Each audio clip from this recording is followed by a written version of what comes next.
Well, we're going live. It's fine. I'll tell you.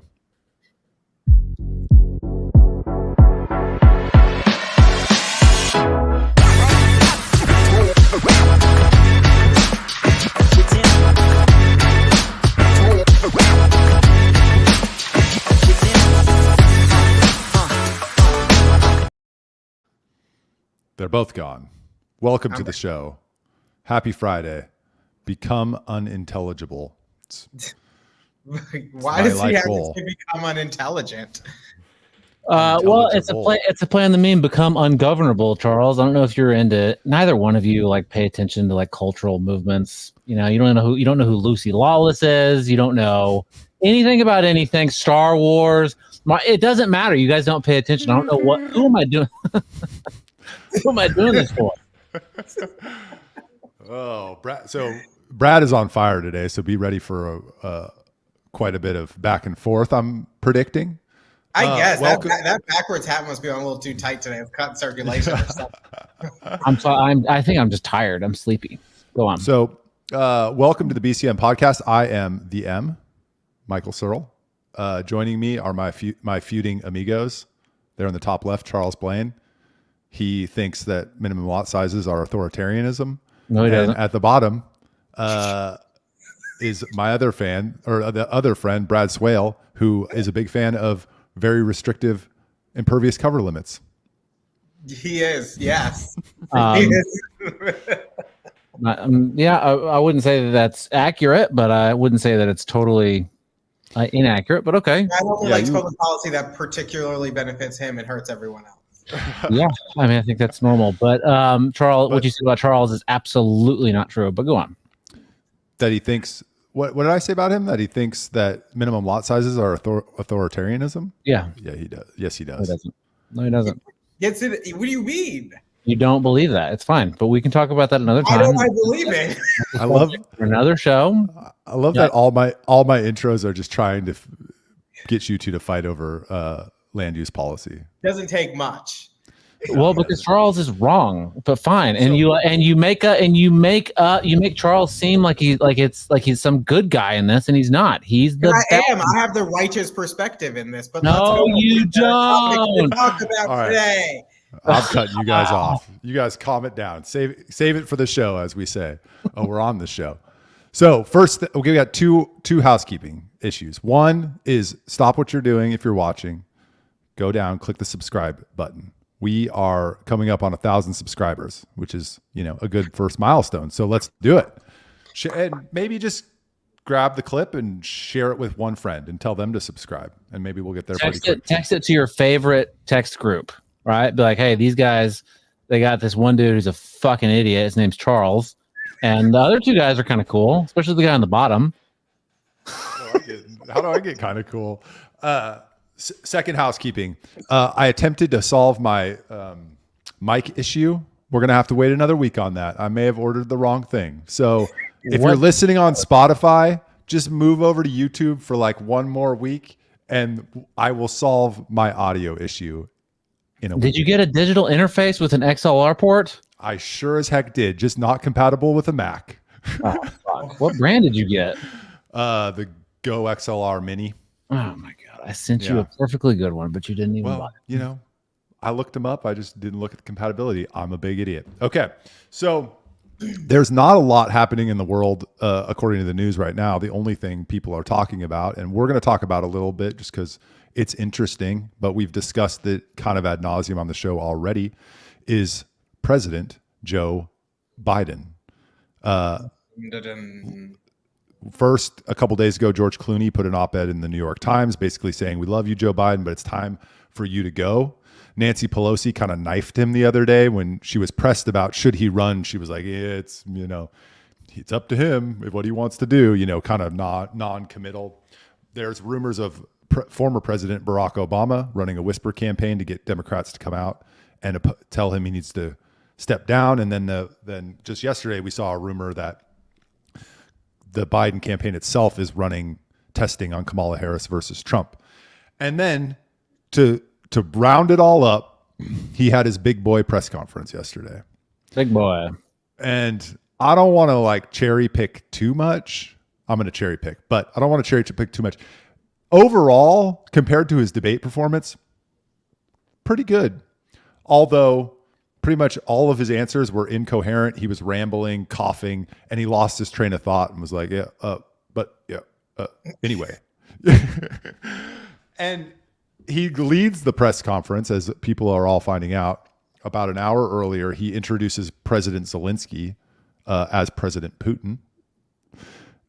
And then in his first answer to the question, he refers to Vice President Kamala Harris as Vice President Trump. I think I'm going to make just one point, and then I want to hear what you guys think. I think inertia is just going to take over it. It's just, he's going to succumb to inertia, and there's no going back. Inertia in which, like, who is? He's going to come. So, he's going to keep going, and like it's like he's going to run, like he can't. Or this train, the get off the train is too powerful. Yeah. Okay. Yeah. Get off the train. I mean, it's inevitable at this point. I think it's inevitable at this point. So, I mean, all the things you just mentioned, but let's disregard all those things. Other than that, he did a good job at this press conference. But what's interesting is on the Obama George Clooney thing. Now, which one is George Clooney? He was in Groundhog Which Day. one is George Clooney? Shut up. He's Groundhog Day, right? Anyway, that's Bill Murray. You know who George Clooney is. You're just trying to get me right. I know. No. I see his face. I can understand Lucy Lawless from last week. I can understand why you may not know who that is. She hasn't been relevant in 15 years. That's fine. But she was relevant when we were younger. Not knowing George Clooney is too far. Who George Clooney is. I just cannot place him in a movie right now. One of the best movies of all time, Burn After Reading. Never heard of it. Oh. Okay, anyway.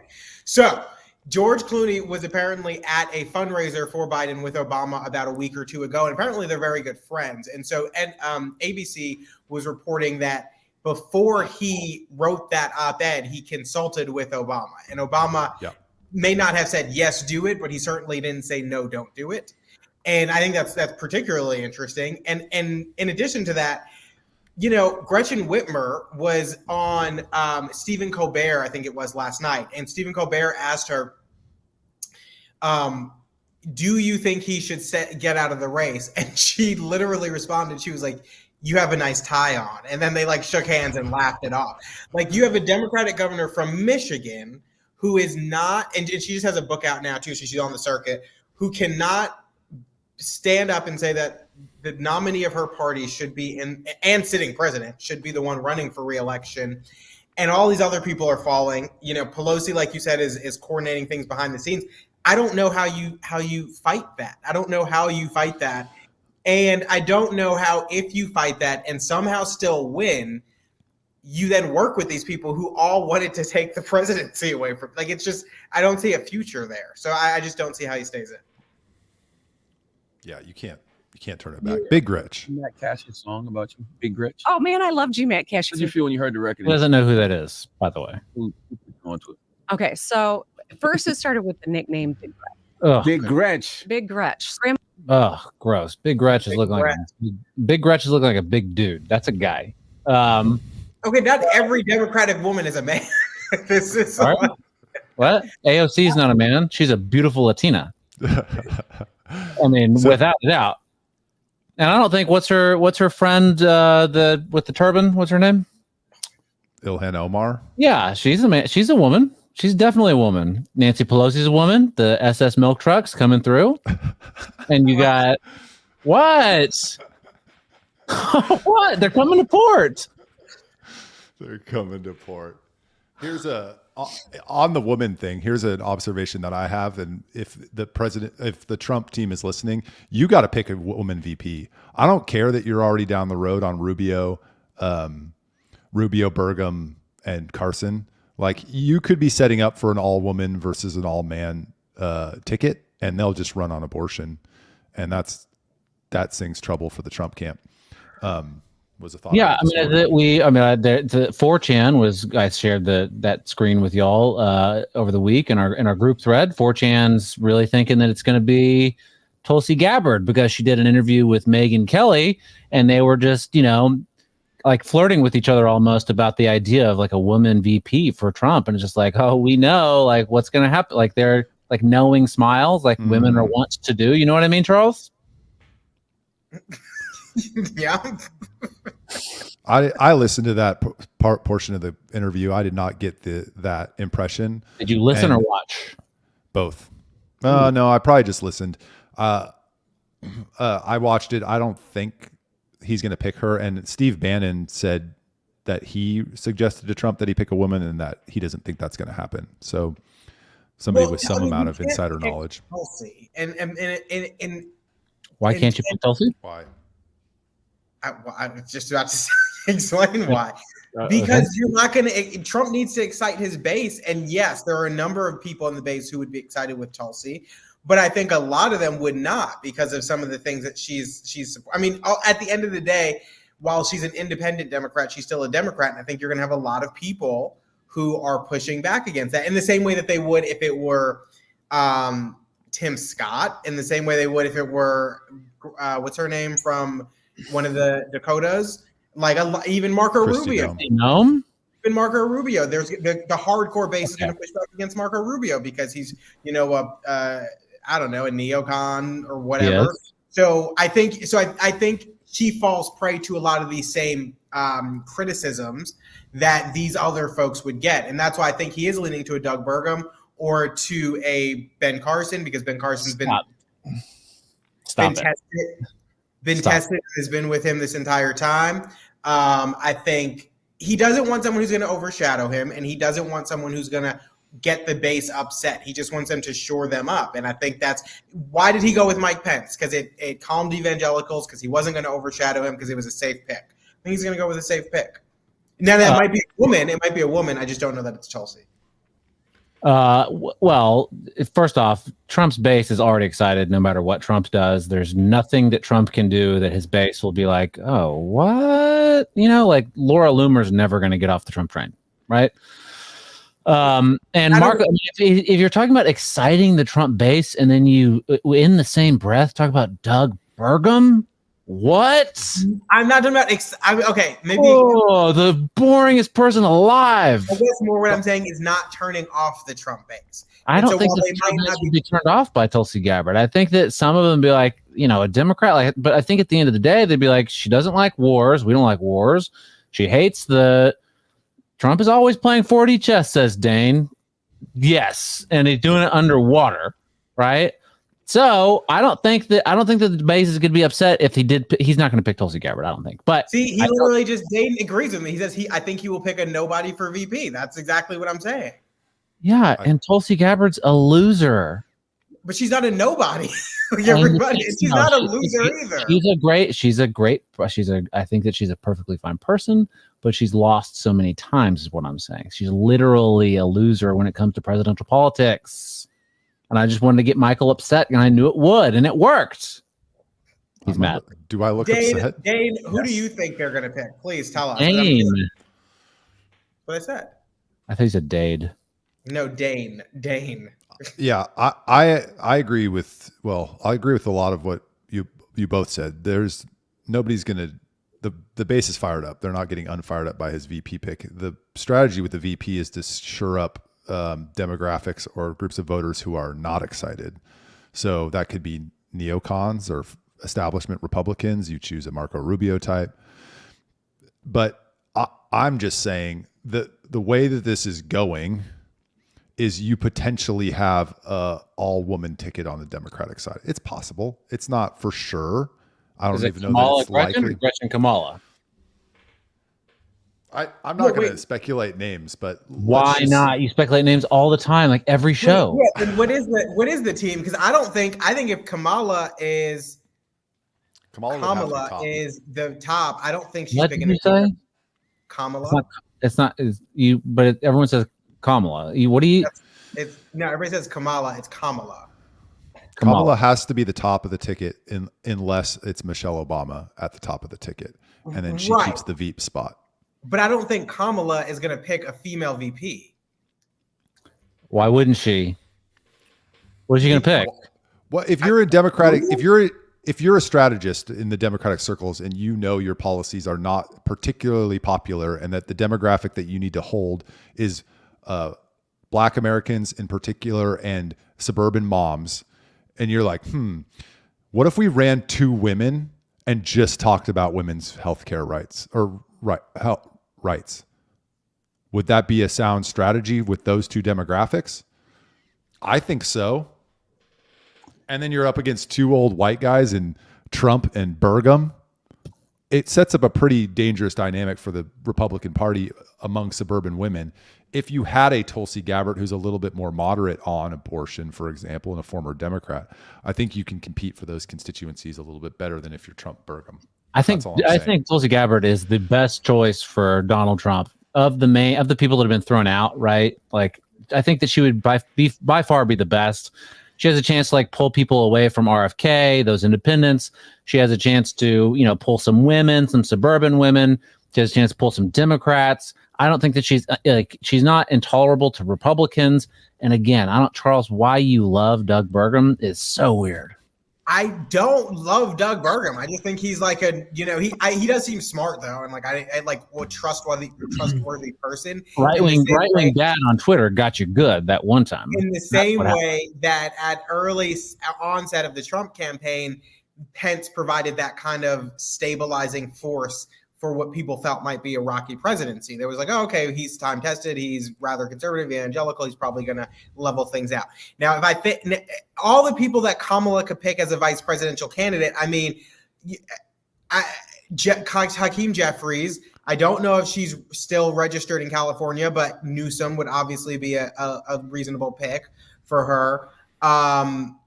Whoever, Cory Booker, Bloomberg. Anybody who ran in the 2020 primary. Sheila Jackson Lee. Am I right, Charles? Andy Bashir, Wes Moore, Shapiro. There are a list of people that she could choose, but she's not going to be top of ticket. Are you talking about Ben Shapiro's sister? No. Who's going to be top of the ticket? Somebody else. Where do you think they're going to do that, at the convention? No, I don't think they take it. I've always felt like it's going to happen post-convention, but I don't know. It's wild speculation at this point, but I don't see them take. I can't see, unless it's with Oprah or Michelle Obama. I don't know how the Democrats take the person who is expected to ascend to the presidency, take that from a Black woman and give it to someone else and try to rally a Democratic base. I don't see how you do that. According to the conservativetreehouse.com, Donald Trump Jr. will introduce President Trump's vice presidential nominee at the RNC convention. So let's start looking at who's going to the RNC convention. There's a picture of Burgum, Charles's favorite pick, Rubio, and what's the guy? J.D. Vance. That's his name. Well, Trump said he might announce it before, too. Yeah. What's Trump gonna do? Well, I don't know. Well, I'm looking forward to that. I think he's going to make the wrong choice, but we'll see. We'll see what he decides to do. Anything else on Biden, you guys? Hold on a second. Who is this? Who are these ladies that Rubio's hanging out with? Who are those girls? I don't know. Yeah, that's what I said. I don't know. Look like he's convorting. He's getting around. Some Florida honeys. Are they twins? What? Are they twins? They've got twins. That picture looks like it's from 1995. Yeah, two sets of twins. All right, we're gonna move on, and I'm gonna pick somebody out. Ben Carson would be good, I think. Go on. I'm gonna move on, and I'm gonna pick one of you two out of the crowd at random. Our next topic is what is actually happening in the world while everybody's talking about Biden, and we each brought our own topic. So, Charles Blain. Dang it.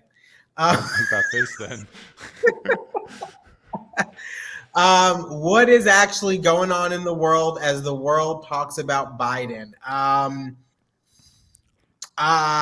There's elections going on all over because I don't have anything good. Oh, you want me to go? I'll go. Yes, I want to go last. So, okay, Charles is going to go last. So you want to go? Well, never mind. You said you were one of us too, and then you picked him, and then you picked you. I'm just kind of wondering, why am I even here? I'm just ready to go.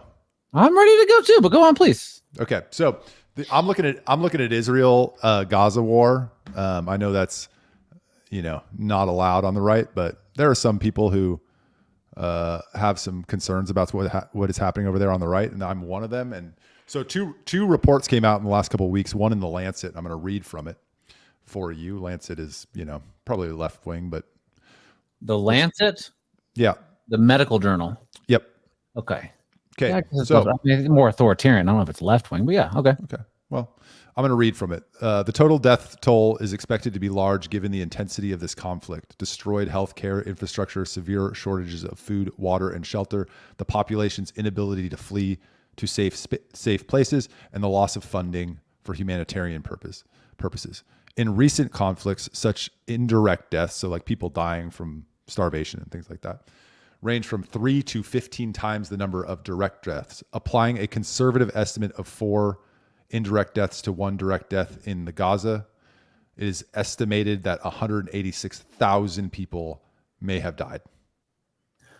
So 186,000 people, just people on both sides, Palestinians. Yeah. Okay.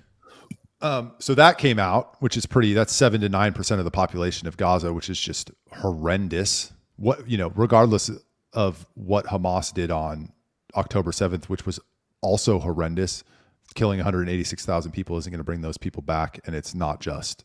The second thing that came out in the last week was the Haaretz report on the Hannibal Directive, where they are confirming that on October 7th, the Israeli military gave direction to the soldiers of the Hannibal Directive. The Hannibal Directive, as described by one of the IDF soldiers, is you will open fire without constraints in order to prevent an abduction. In addition to firing at the abductors, soldiers can fire at junctions, roads, highways, and other pathways. Opponents may take a kidnapped soldier. So what they're saying is at least some percentage of the people who died on October 7th died as a result of IDF firing to prevent abductions. It seems like a weird directive. You can just fire indiscriminately. Doesn't matter what's happening. If someone might be getting kidnapped, you just open fire. And maybe they're thinking about that in the situation of like you're among a bunch of Palestinians and you're firing into a group of Palestinians and they're trying to kidnap an Israeli, and that's what they're thinking about. I mean, I don't know. That's the only logical way I could think about that making sense in the mind of an Israeli government. But that's wild that they would have that, hey, some Israelis are getting kidnapped, just start opening fire into the crowd. Charles? It's crazy. I don't know. I can kind of see. I don't want to say I can see the logic because that's not how I want this to come out. But I can see how if you're being invaded and you're telling people to fight back, how do you differentiate between who is an enemy combatant in that split second of a moment and who is not? And if I feel like you would as opposed to kill, like if you're going to kill. If you're at a significant risk of killing like 4 innocent people in exchange for stopping this one person from getting kidnapped, I don't want the person to get kidnapped, but is that like a good trade-off? Right. No, not at all. I guess I'm thinking of it as like if I'm at a festival or something and like people all come in and people are just getting kidnapped and you start shooting to try, like, you know what I'm saying? Like how in these situations in which there is a lot going on, you often hear that innocent civilians get shot because people are shooting indiscriminately. So I don't know. I don't know. I mean, and it's hard for me. It has consistently been hard for me to opine. So Israel killed their own people. Believe what you want. Did the Israelis celebrate in the streets too, like the Gazans did? Good question, Michael. No. It's not an equivalence. As soon as nobody's making a comparison here. What we're saying is that Israel has done things that are wrong too. I'm not saying forgiving Hamas for what they did. That was horrific. But sure. your reaction to it, much like we experienced in the wake of 9/11, has consequences. And sometimes you're going to overreact to things that happen. from an emotional standpoint that have really devastating and unjust consequences for your actions. I'm not in the position to decide, but what I can say with a lot of confidence is if 186,000 people are dead in Gaza as a result of a terrorist group, that's a major problem. As a result of the actions of a terrorist group, that's a major problem. No, I hear you there. And I've always struggled with this, and it's kind of the same struggle with 9/11 where it's like, in the moment, in hindsight, having looked at the response to 9/11, and I'm not talking about the war response, I'm talking about the stuff that we did domestically, it was way outside of what we should have been doing in response to that. But I also then think that in those moments, people make decisions. Some people take advantage, and then others make decisions with the best information that they have available. And a lot of times in hindsight, those decisions turn out to be horrible. And so I just always struggle on coming down on one side or the other, because I don't ever want to have to be in a position where I need to make those decisions. And I don't know what I would do if I was in that position to make those decisions. Yeah, me neither. I just want less people to die. I Same. think that should be the objective.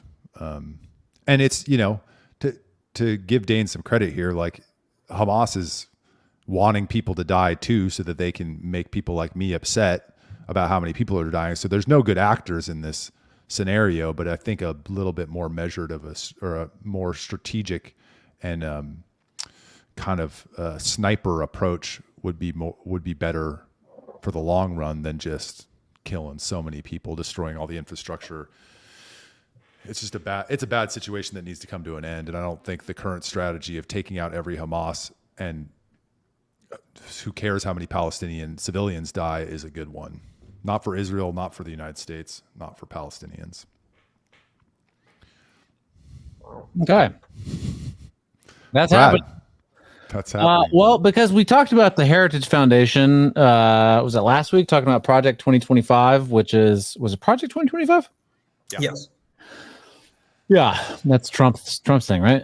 No, it's not. Are you sure? I think exactly. That's Trump exactly his has point. said it's not his thing. that's what I've been told by everybody, that it's Trump's thing, Project 2025. It's gonna bring back old Taco Bells, with the cool 90s colors. Full service meals on flights. Hell yeah. Flight attendants are gonna be women only. Agenda 47. Yes, I know. I'm joking. I know that Project 2025 is not his thing. But they got hacked. And now I'm confused, and maybe Charles can help me sort of figure this out. Now, I read this as average Houstonians hacked the Heritage Foundation. That's how I read it. But maybe they edited it afterward. It says closeted furries hacked the Heritage Foundation. And I mean, maybe there's no difference. What do you think? Why do I feel like that's not true? I'm Googling it. What's not true? A group of furry hackers hacked the Heritage Foundation. That is true. And I just assumed that they're from Houston. Okay. Well, they hacked it. All right, calm down. They hacked it, and they're trying to figure out, because they're all against Project 2025, and they think that it's going to, usher in the Handmaid's Tale, or, Voldemort's going to come back to life or something, and they just need to read more books. I don't know, but they wanted to get some of their private messages. They wanted to figure out who their donors were. There's some connections to China or something like that. But there's some, they had some Mike Howell. Is that the person that that is Mike? He's the leader, right? Kevin Roberts. Well, Mike Howell. There's some texts that came out between him and the Houstonians. I can pull up here. Wait, somebody at Heritage was texting the furries? Well, yeah, the Houstonians, but yeah, they were they're messaging back and forth, and they're saying, let's see. Mike Howell says, "Okay, listen to me closely. We're in the process of identifying and outing members of your group. They live in Houston. Reputations and lives will be destroyed. These people have been through enough. Have you not heard of Hurricane Beryl? Closeted furries will be presented to the world for the degenerate perverts that they are. Paraded through the streets of Houston. Go take them to the Astrodome if that place still exists. You cannot hide. Your means are minuscule compared to mine. You can either turn yourself in or you can cooperate. He is on a tear. So there's hackers. I read that. It's like he sounds really mad. Like, let me, like, all right. Yeah. So the reason that they did it is they said that they want to make a message and shine light on who exactly supports the Heritage Foundation. We don't want anything more than that, not money and not fame. We're strongly against Project 2025 and everything the Heritage Foundation stands for.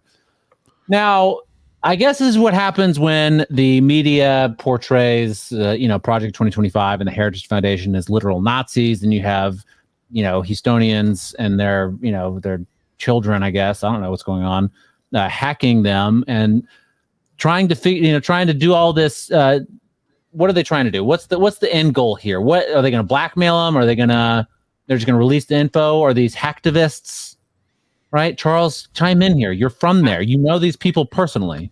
I don't. And I don't think, I don't know what their goal is. I'm assuming their goal is to taint Project 2025 and get people to hate it more than the left has, gotten them to hate it as it is. That's what Project 2025 something to be hated.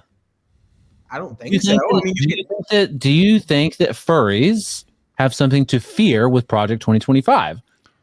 I think this is a symptom of a larger problem, right? When you constantly say that these things are going to usher in, annihilation and all of your LGBTQIA plus H's. I think there's an H now in there. Is there? Yeah, it stands for Houstonian, and they what?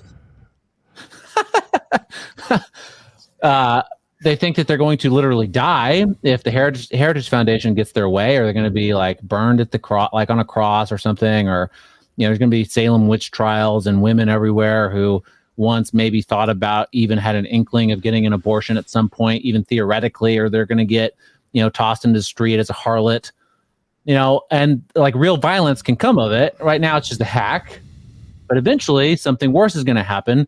Maybe we're going to have another Chaz in Seattle, and this time it's going to get real big. Or Portland, we're going to have some firebombing of federal buildings again, right? Is this just the beginning of it? Michael? Or, maybe they're just trying to generate news and get people talking about Project 2025 because they feel like nobody knows about it yet. Who is? The hackers. They created a whole news thing that we're now talking about, and a lot of people are like, well, what's Project 2025? Well, it's this crazy, I will say on the conservative, I just had a Joe Biden moment. I'm going to switch what I was saying in the middle of making another point. The conservatives do it to themselves a little bit. If you just leave your social agenda out, and make this about dismantling the deep state and the federal government and all the corruption, you wouldn't expose yourself to criticisms that are so easy to lay on you. But maybe it was just a PR stunt. Like, we'll hack it, Rolling Stone will cover it, and then more people will know about Project 2025 and all it will do. The point Brad is making is they're creating, this is a form of violence. Hacking into someone's personal property is a form of violence, right? You're saying that they're trying to generate. I don't know that I would equate it with violence, but I think that you could make that argument, but it's not the same as like me stabbing you. Yeah. So you're making the point that they're creating a situation where violence is inevitable by revving people up and lying about Project 2025 and what's actually in it to get a reaction from the crazy leftists who get in the street. Yes. Yeah. And the leftist politicians that will urge them on. Maybe. Maybe. They talked about it all the time in the last cycle, like, get in their faces, like show up to where they live. Calling it mostly peaceful protest when there was a burning building behind you. Yeah, but all they got to do if they want to create violence is keep Biden in the race and let Trump win. Then you'll actually probably see some pretty serious because of bullshit like this. Project 2025 is literally going to throw people in the streets, and because they have a D next to their name, or they without Project 2025, they'd be up in an uproar if Trump got elected. Say that again. Regardless of Project 2025, they're going to act the same. Yes, they will, because of the years and years and years of this same sort of rhetoric that is literally a Nazi, and Project 2025 is just the latest iteration of that. What's your point, Brad? Or what do you think that the longer term motivation is? The longer what? Term motivation. Of the hackers? No, just the always riling us up unnecessarily over things. And I think it's civil war and the government using force to put down people that disagree with them, that might stand up against them. For sure, that's a long-term goal. I mean, I don't know how long-term, but yeah, that seems like right around the corner some days.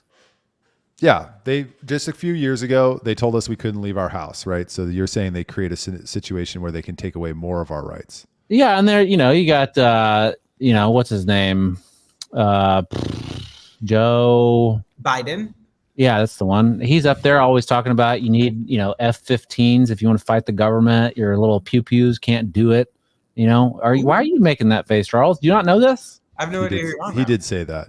Joe you Biden. Don't know Mm-hmm. He said it like 4 times. That you need F-15s to fight the If government. you want to fight all these people, Second Amendment people that don't, if you want to fight the government, guess what? We got F-15s, right? You're gonna need some real. I never heard that. I didn't know that. That is bizarre. I don't. Again, Lucy Lawless, George Clooney, F-15s. How do you not know these things? Star Wars. God. All right. You already talked about it. Never mind. Charles, what do you got?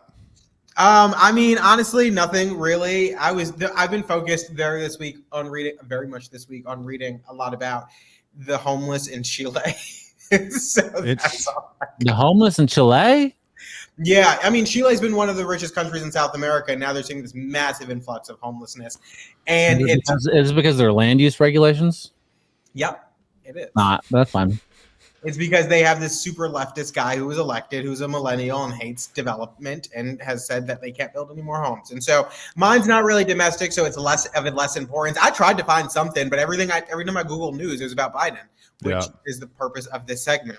Why are you Googling news? To look for news. So you Google the word news? Yeah. What? You don't ever just go in your search browser and type news? No. What? Have you ever been on the internet? Are you Miss Blain? Or are you Charles Blain?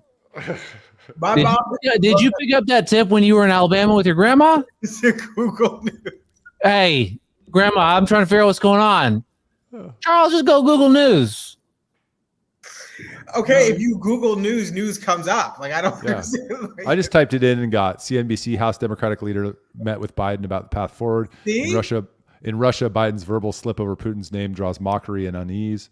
After Biden debate performance, the presidential race is ... Are you proving that if you Google the word news, you'll get news? Yeah. I figured. Maybe he has something we don't. But that's the stuff I would get. Yeah. Yeah. All right, we're gonna move on. We're gonna potpourri it. Okay. It's good time for potpourri. Yeah, it is. We need a little clear the air before it gets real hot. In the back end of the episode, it's gonna get real hot. Uh-oh. Charles is fired up. Oh, okay. Yeah, I am. So a recent study published in Axios showed it basically made comparisons among people who live to 100 years old, and I'm interested in longevity, so I read this thing. Here are some of the things that stood out. They're married or have a partner. Charles. I'm just kidding. They actually have thicker brains. More dense? Yeah, I'm not a scientist. You'll have to read it. I'm just curious what that means, a thicker brain. Thicker brain tissue? Yeah. So more dense? Read the article. I'll send it to you. They eat well and exercise, obviously. They are extroverts and disproportionately women. So it got me thinking, how long do I want to live? And then what tips do you guys have for longevity? Or how long do you guys want to live? And what tips do you have for longevity? Are we the best people to be given tips for longevity? I mean, neither one of us has hit 40. We predict the future all the time. So let's talk about our strategies to prolong our life. Or maybe you don't want to live that long. I don't know. I was interested. Sure. I think it's a fine topic. I'm just kind of curious, don't you ask people who have lived a long time, hey, how'd you live that long? As an example, the oldest man in the United States, he passed away a few years ago. He did an interview and he told his secrets about how he was 118 years old. Yes, he was. Wow. He's not the oldest man, is what I'm saying. He died. He was the oldest. I said he was, which is past tense. I think he said was. The oldest man. He did say was. I heard him. I said he passed away. Such a snarky little. So he lived to 118 and he said he has 5 secrets. They are, and I always forget one of them, but they are. You're going to die. Honey, olive oil, garlic, cinnamon, and dark chocolate. Yeah. It's like together? I mean, I could see together. Just Shut up, ate them Charles. daily. I mean, if you mix all those things together, that's like a decent snack. There's no, it's not. No one is putting garlic with any of those things. Okay, sorry. Minus the garlic. Sorry, minus the garlic. God.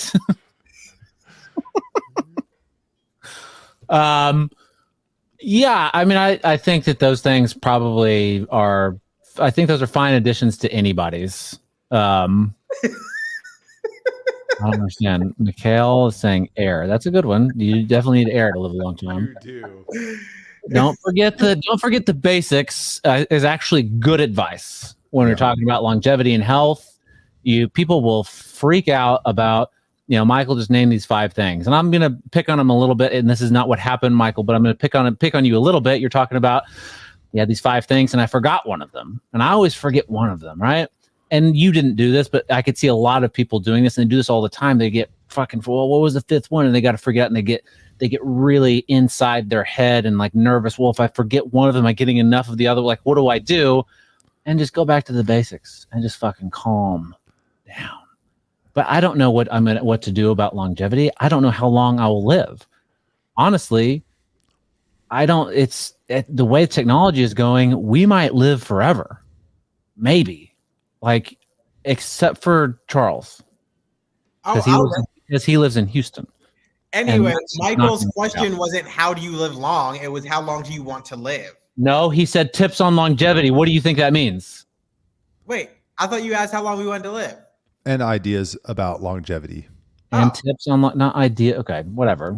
You're such a stickler for words. Yes, because words have meanings. And if you change them, then you're asking a different question. Words at any rate.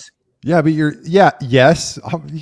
Dude, you can say don't eat canola oil. Mm-hmm. That's a tip for longevity. It is true. You don't have to be 100 to know it. Yep. Yeah, but is it going to, if I stopped eating canola oil or vegetable oils or whatever, industrial lubricants as they used to be called, would I live to be 80?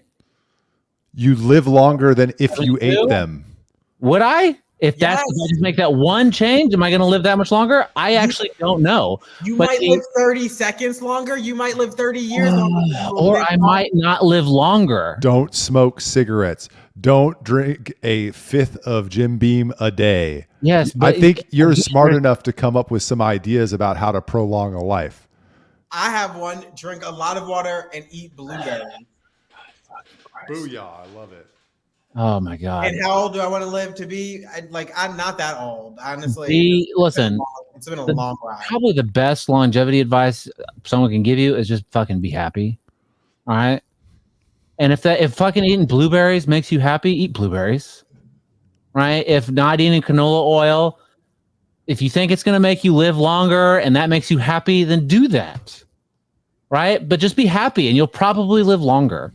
Because having that extra cannoli will make you live longer than denying yourself that extra cannoli. Yeah, but if you have extra cannolis every single day and then you get fat like Charles is, then you're gonna not probably be happy, right? So there's a balance happening.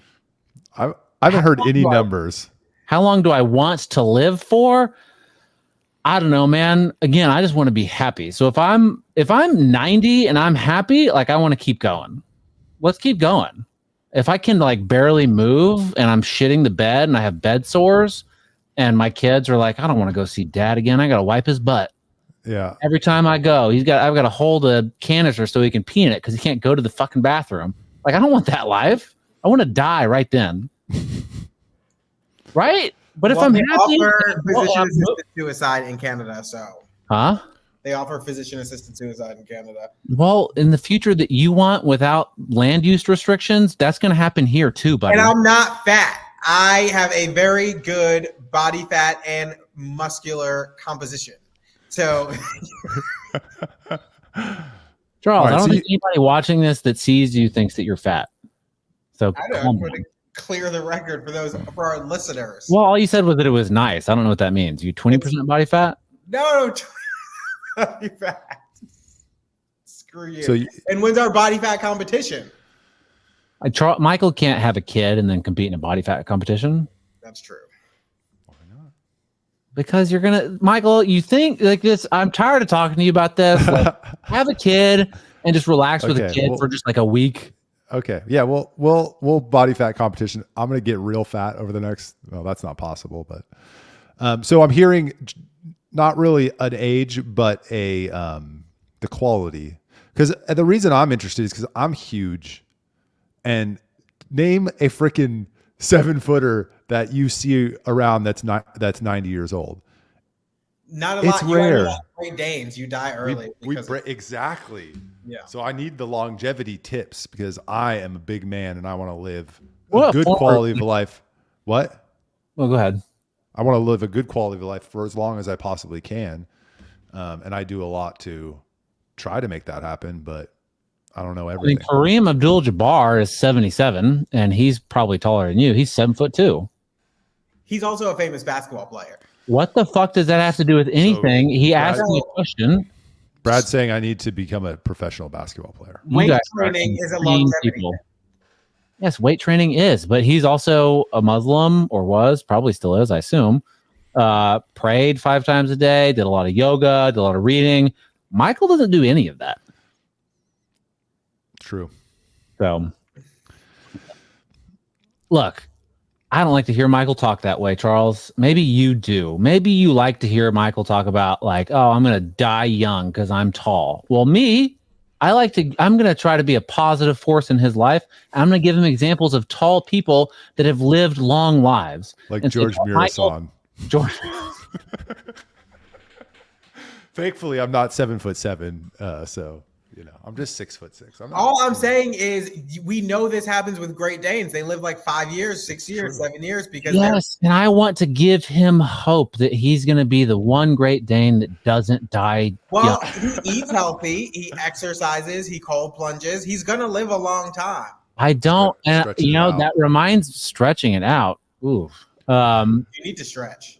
Twice a day. Reminds me, Michael, I sent you this on Instagram, and I can share my screen, and I think this is a great time to share it because I think it's extremely true. Oh wow, you never sent me on anything on I send you stuff on Instagram all the time. So there's a guy that's making fun of this Dave Asprey tweet, and Dave Asprey, simple biohack for men to increase lifespan.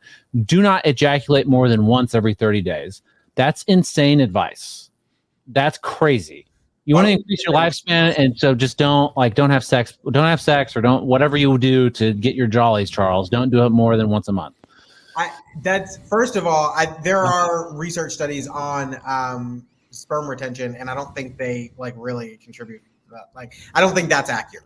Okay, well, at any rate, I am Leo Wick, who makes fun of these people all the time, makes a great point. He says, I've said it before in multiple posts, and I'll say it again. There is no top secret group of centenarians living with 1,200 ng per DL testosterone levels who are bench pressing 150 kilograms for reps, practicing cold plunging in insanely expensive American-made freezer tubs while drinking mycotoxin-free scam coffee. Wherever you find long-living people, you find just normal, long-living people. How do you actually know high-level blah, blah, blah, blah, right? These people that are living long times, they're not thinking, oh God, I came yesterday. I can't do it again today, honey. Sorry. I'm going to do something else besides have sex with you. That doesn't happen. And these people are that guy with the honey and the garlic and all that stuff. I forget all the other ones. You think if his wife when he was 90 was like, hey, Steve, you want to bone down? You think he would have said no? Maybe. I don't What? know. Well, I don't think that How guy do you know? necessarily believed that not having sex was a reason that he lived longer. Oh my Yeah. Anyhow, I just get all this stuff about like, if it makes you happy and it makes you feel good, keep doing it. Is it going to make you live longer? I don't know, because your genetics probably play a huge part, and we don't know enough about that, like on an individual basis. Yeah. Fired up, Brad. All right, we're moving on. We're moving off the potpourri, and we only got time for one more topic. So I'm going to go with, all right, down in Houston, we had a little thing happen. We had hurricane, or is it just a storm now? I mean, the people are using them interchangeably. And I think It's tropical depression, right?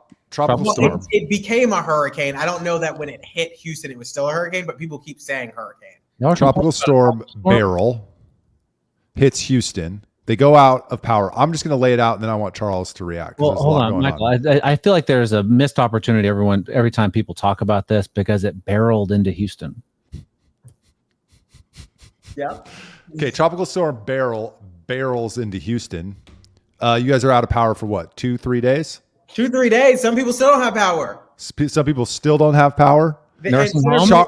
Charles takes his drone outside, starts shooting footage of the flooding. It goes viral. It's like on CNN. It has like 1.2 million views.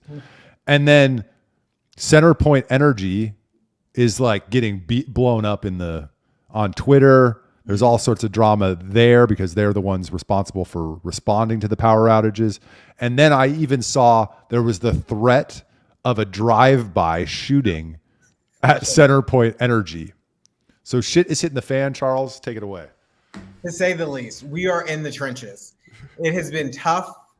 You know, we are Houston strong, and so we come through these things on the other end. But it's been hard, you know. And I wish there was a way to just mute. Bro. No, okay. So CenterPoint is the exclusive energy distributor for the Houston region, and so they have just shy of 3 million customers. Storm comes through, knocks out 2.26 million of the customers. As of today, I think they're at like 1.5 million. They said into next week, 500,000 people will still not have power. It's absurd. It is absolutely absurd because they have been poor communicators. The day after the storm, everybody was using the Whataburger app to determine where power was in town because CenterPoint's energy tracker map was not working. So they were using the Whataburger app like they used the Waffle House index to determine where there's electricity. And CenterPoint has not done a good job in communicating because most of the, like for the first 3 days, I just got power back, but for the first 3 days, everybody's like, do I leave town? Do I stay? Like, when's it going to come back on? If I do leave town, I got to go to at least to Austin or Dallas. Like, I'm not, there's nowhere else in the near area that I can go. And so it's just been a nightmare. And CenterPoint has done a horrible job at communicating the issues here. Our officials have been kind of quiet. They're starting to speak up a little bit, but they've been kind of quiet because CenterPoint throws a lot of money around, and they have a lot of high-paid lobbyists who are very friendly with elected officials. But it's crazy, and I think this is the Public Utility Commission allowed CenterPoint to raise our energy rates 2 months ago, and there was no direct benefit to Houstonians. And they even said we're raising them on Houstonians while decreasing them for our other service members because we want them to pay for the service improvements. Yet here we are, still without power. Second time that this has happened this year. It happened in the derecho too. 1 million customers were without power, including myself. So that's twice this year I've had to empty out my refrigerator and throw everything in the garbage. That's probably good because you probably had a lot of bullshit in there. I'm sorry that you went through that, Charles. That I've not had power before for a long period of time, and it's not fun. Well, in a way, it kind of was fun, but I know what you mean. It's not good. It was the heat index was 105 on Tuesday. Well, I did it during the winter storm Uri, and the heat index was like -3. So that was fine. You just bundled up. That was fun. I loved that one. Cold is far more deadly. I had to fight my dog for ice cream. Did you lose? How do you lose to a dog? I did. How do you lose to a dog? Well, I went out and got weaknesses. I went out and got ice cream, and then I was in here, so I split it down the middle. And dogs eat fast, and so he ate his fast, and then he came looking at mine. You feed my dog ice cream because it was hot as hell, and we were dying. I don't care. I would never feed my dog ice cream. I would let it die. Okay. Good for you, because my dog enjoyed the vanilla ice cream, and he calmed down. Now I genuinely am sorry. That sucks. I did text you throughout the week. How are you doing? Did you power back on? I'm not. This is part of this is for entertainment value. Yes. Brad's actually a very nice person when he wants to be. So, a couple questions. Can you elaborate more? So, Centerpoint is talking about increasing rates for Houstonians and decreasing them for other people because they want Houstonians to pay for upgrades to the Houston service area. So not decrease them, just maintain them for other people while increasing ours, and they would be for upgrades for the whole system. So most of the system for Centerpoint is the Houston area, but they were talking about increasing rates for people in Houston proper to then offset the cost of improving the system-wide. Okay. Now, I've seen several theories as to how this came about, right? And there's like 3 contenders. And I want to know what's the word on the street. You're down there on the street in Houston, right? Are you rowing or are you walking? Well, luckily, lately I'm walking. Good for you. Was this a weather event, a climate event, or is this Greg Abbott's fault? What are the people in Houston saying?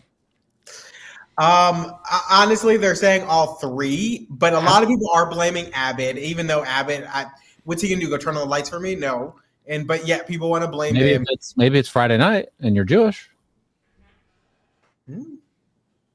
They can't, Orthodox Jew, they can't use electricity. Is it Friday nights or Saturdays? One of the two? Saturday, I think. How do you not know this? Electricity? They can't. They can't turn on the lights. They can't. Like, there's a lot of things they can't do because it's. I don't. They can't use like man-made stuff, so they can't use the stove. They can't use the lights. They have to cook meals beforehand and then just have. But they can. But they can. They can't ask someone directly to, hey, can you go turn on the light? Because that's basically like them saying it. But they can say, it's really dark in here. I'd love to read this book. And then someone can drive cars from that, hey, I want to turn on the light. I'm sorry. So go on. I don't know what Greg Abbott could do either. He was in Taiwan taking pictures. No, granted, I will say, like, you should probably be here. Like, I mean, you should, but I don't think there's any benefit like that would have been direct. I think it's all for show. But it was a weather event. It was a windy category 1, and we were ill prepared for it because they didn't say it was coming directly towards us, and then last minute it was like batten down the hatches. But Centerpoint's problem is that they don't do a very good job of maintaining the vegetation around the lines, and so when you have a very heavy windstorm, all these trees and stuff are falling. Now, some of it's in people's backyards, and they needed to be maintaining them, but Centerpoint also needs to be maintaining them in a lot of places, and they didn't. And so you had all these trees taking down lines and stuff, and then now you got to put them back up. And so they need to do a better job there. Some people were like, this is climate change. The fact is, I didn't realize this until I was doing research. That Galveston 1900 hurricane was like the deadliest natural disaster not in human history, I think in U.S. history. In human history. 50% worse than volcanoes, worse than the I said U.S. the driest event, right, Michael? I said U.S. and it killed like half of the population of Galveston at the time. And so it's not climate change. It was a hurricane that we were ill prepared for, and because we don't let competition act in the marketplace here, guess what happened? Centerpoint did not have a reason to do better, and they should do better. So you think competition is the answer here? You're going to go. I think either competition or holding them actually accountable. Because, like, why is the PUC approving a rate increase, months ago and then allowing this to happen? This is the second time it's happened in about 60 days. Where's the legislature calling for? Well, they've now called for hearings, but it's just silence, really. And so I think it's either accountability or let somebody else enter the marketplace. One of the two. There's going to be a cost associated with all the rebuilding of lines and that's all going to be paid by ratepayers. Yeah, exactly. But isn't all this stuff just forget climate change? I mean, Bjorn Lomborg does a lot of good work on climate change, and he shows that the intensity and the deaths and all the stuff from hurricanes across the globe are going down. They're on a downward trend. So the climatists who just try to freak us out, like whatever, isn't this just the nature of our energy grid, that it's susceptible to long power outages because of how it's built? And what we really need to do is all watch The Lost Century, a documentary by Dr. Stephen Greer. How about that as a tangent? What's it about? Aliens, free energy. Oh, didn't know that's where that was going. Yes, we should watch it. There's always an alien angle for Michael. We haven't talked about aliens in a while, but no, that was more of a joke. But isn't these things, because it happened here with Winter Storm Uri, is like we're just susceptible to these kind of outages because of normal weather patterns right? No, I think we are to a great extent there, but one of the PUC commissioners put it nicely, and I'm not going to be able to quote her exactly, but she said something along the lines of people can tolerate outages, they can't tolerate lack of communication, and that was their problem. It was like they were not communicating. But yes, I do think we're susceptible to that, especially Houston. We're on the coast. We know we get hurricanes. We're susceptible to it. You guys, I think, freeze more regularly than we do. So yes, we're all susceptible to that stuff. I think there are ways to do better, particularly when you look at places like Miami, which is hurricane prone, and they don't have these extended periods of outages. There's been a big conversation about burying power lines, which is something that's not done here. I don't know if it's done by you guys. So there are things we could do to do better, but yeah, I agree. I think at the end of the day, this is Texas. We're going to have wildfires. We're going to have freezes. We're going to have hurricanes. We're going to, I guess, now have derechos, and we're going to deal with these things from time to time.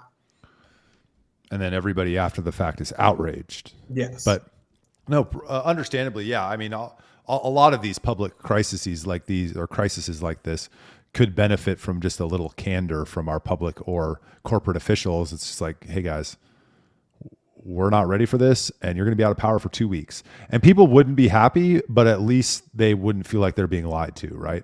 Right. Same thing with I always make this comparison to the homeless situation in Austin. If Adler and co, after they removed the camping ban, would have just been like, well, that was a mistake.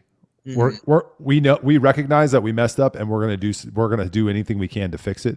Had they done that, they wouldn't have lost an incredible amount of trust that they lost over that period. But they have too much pride, and they are ideological, so they didn't, and nobody trusts them. And Steve Adler is maybe the worst mayor in Austin history. Really? Tangent. Well, I don't know. I've only lived here 15 years, but talking to people who've been around a lot longer, that seems to be the consensus. Wow.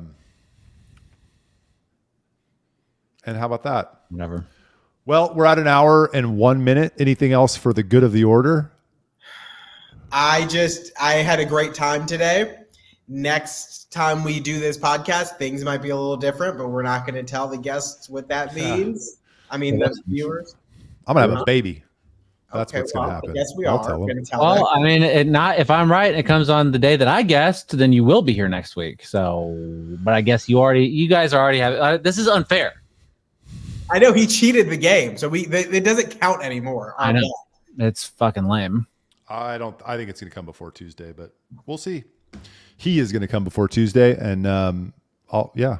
His name is Michael Jordan Jr. No, it's not. And I'm glad I'm not hosting next week, and I shouldn't be expected to contribute too much.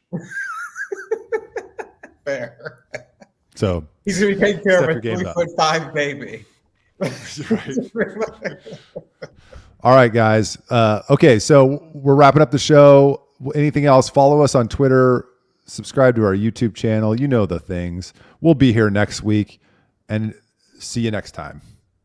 Bye. Adios. You're so slow at this, Charles.